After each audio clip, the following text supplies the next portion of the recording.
আপনি কি জানেন পশ্চিম মেদিনীপুরের মাটির নিচে চাপা পড়ে আছে দ্বিতীয় বিশ্বযুদ্ধের এক রোমাঞ্চকর এবং রোমহর্ষক ইতিহাস? আপনি কি জানেন এখানকার এক গোপন বিমান ঘাঁটি একসময় কাঁপিয়ে দিয়েছিল জাপানি সেনাবাহিনীকে? তাহলে চলুন আজকে জেনে নিই বাংলার বুকে লুকিয়ে থাকা সেই গোপন এবং পরিত্যক্ত ব্যস্ততম সেই বিমান ঘাঁটির অজানা ইতিহাস।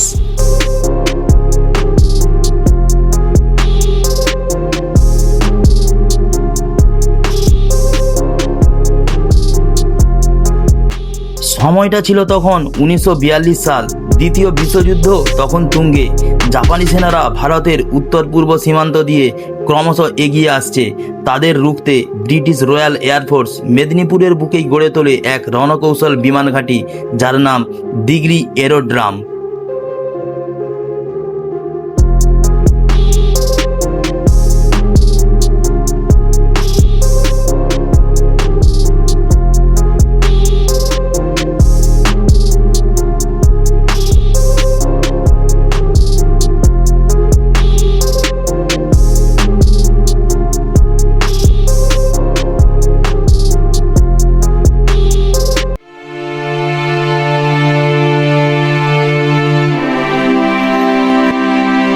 এই ঘাঁটির মূল অস্ত্র ছিল বিশালাকার B-24 লিবারেটর বোমারু বিমান।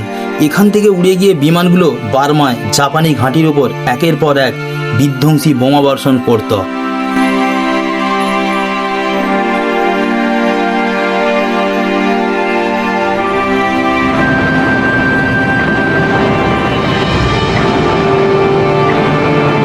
ডিগ্রি এয়ারফিল্ডের একদম যেখানে স্টার্টিং পয়েন্ট একদম সেই জায়গাটা, মানে এইখান থেকে ডিগ্রি এয়ারফিল্ড দুদিকে দুটা ভাগ হয়েছে আর এতটাই চওড়া, মানে আমি জয়পুর জঙ্গলের ভেতরে যে এয়ারফিল্ড রয়েছে সেটা দেখেছিলাম, কিন্তু আমার নিজের অভিজ্ঞতা থেকে বলছি আমি, সেটার থেকে কিন্তু এই ডিগ্রি এয়ারফিল্ড অনেকটাই বড়, মানে তুলনামূলক অনেকটাই লম্বা। এইদিকে একদম যে সোজা দেখা যাচ্ছে ফাঁকা, যে এইটা একদম সোজা 4 থেকে 5 কিলোমিটার গেছে, আর এই দিকে যে গেছে একটা, এটাও সোজা একদম 4 থেকে 5 কিলোমিটার গেছে, মানে এতটাই লম্বা।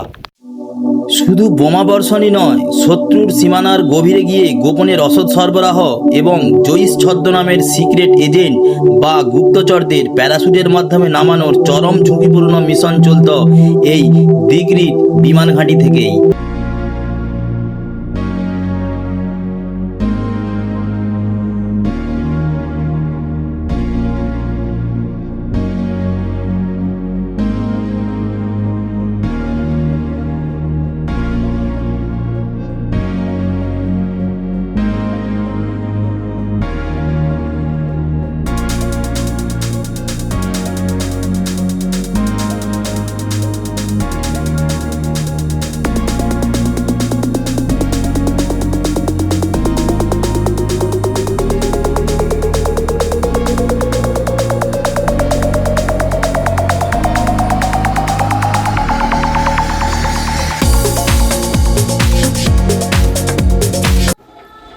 অবাক করা বিষয় হলো, এত বড় মিশন পরিচালিত হতো শুধুমাত্র একটি রানওয়ে আর একটি বাঁশখড়ের তৈরি সাধারণ কিছু ছাউনি থেকে।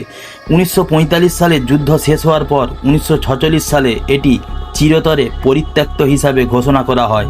আজ এটি মেদিনীপুরের বুকে শুধুমাত্র একটি নীরব ইতিহাসের সাক্ষী।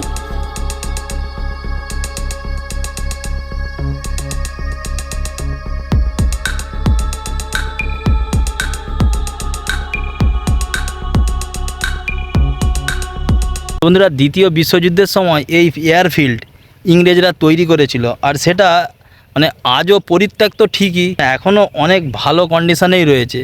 তো আমি কি কি জিনিস দিয়ে সেগুলো তৈরি করেছে সেটা তোমাদেরকে একটু দেখাচ্ছি। দেখো, তখনকার দিনে মানে স্টোন চিপের ব্যবহার খুব কম হতো। কি কি জিনিস দিয়ে এগুলো তৈরি হতো সেটা তোমাদেরকে দেখাচ্ছি। দেখো দেখো বন্ধুরা, কি কি দিয়ে এগুলো তৈরি হতো। দেখো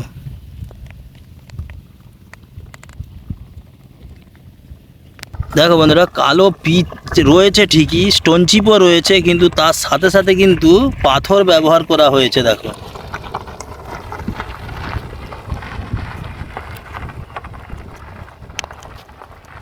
স্টোন চিপ ছিল ঠিকই, কিন্তু এখানে পাথরও ব্যবহার করেছে।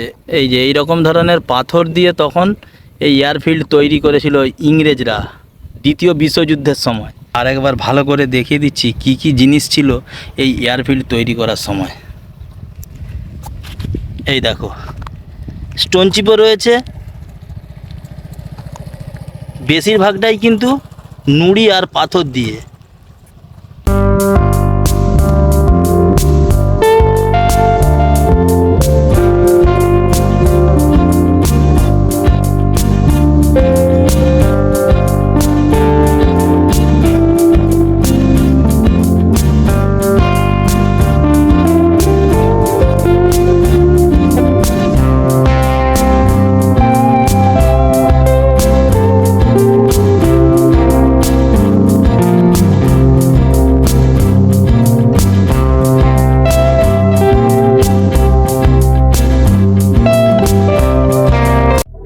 ডিগ্রি যুদ্ধবিমান ঘাঁটি ঘুরে আমরা স্থানীয় কয়েকজন প্রবীণ মানুষের সাথে কথা বলেছিলাম। তাদের কাছ থেকে জানা গেল জঙ্গলের ভেতরে থাকা এই পরিত্যক্ত হাসপাতাল, স্কুল এবং পুরনো বাড়িগুলো নাকি দ্বিতীয় বিশ্বযুদ্ধের সময় যুদ্ধবিমান ঘাঁটির গুরুত্বপূর্ণ অংশ ছিল। স্থানীয়দের দাবি এখান থেকেই বিমান ঘাঁটির বিভিন্ন প্রশাসনিক ও সামরিক কার্যকলাপ পরিচালনা করা হতো। আজ সবকিছু ধ্বংসস্তূপে পরিণত হয়েছে, চারিদিকে শুধু জঙ্গল, নীরবতা। তবে এই ভাঙাচোরা ভবনগুলো এখনো যেন সেই যুদ্ধদিনের অজানা ইতিহাসের নীরব সাক্ষী হয়ে দাঁড়িয়ে আছে। ইতিহাসের কতটা সত্য, কতটা লোকমুখে প্রচলিত গল্প তা নিয়ে গবেষণার সুযোগ থাকলেও জায়গাটির রহস্য আজও মানুষকে আকর্ষণ করে।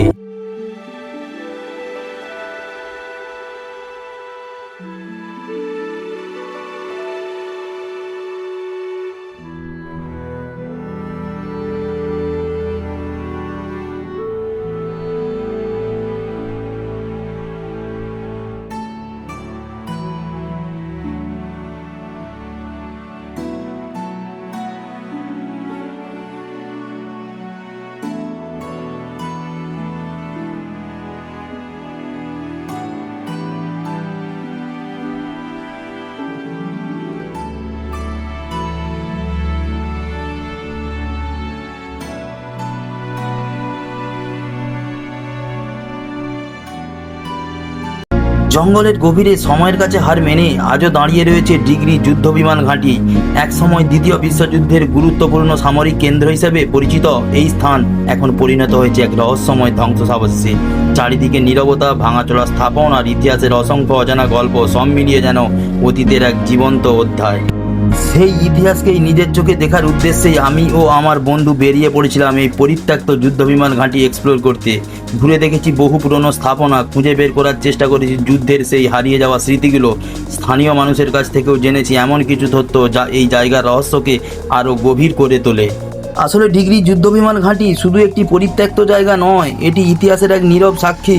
যদি জানতে চান এই জায়গার অজানা কাহিনী এবং দ্বিতীয় বিশ্বযুদ্ধের সঙ্গে এর যোগসূত্র, তাহলে ভিডিওটি শেষ পর্যন্ত অবশ্যই দেখুন। হয়তো এমন কিছু তথ্য জানতে পারবেন যা আগে কখনো শোনেননি।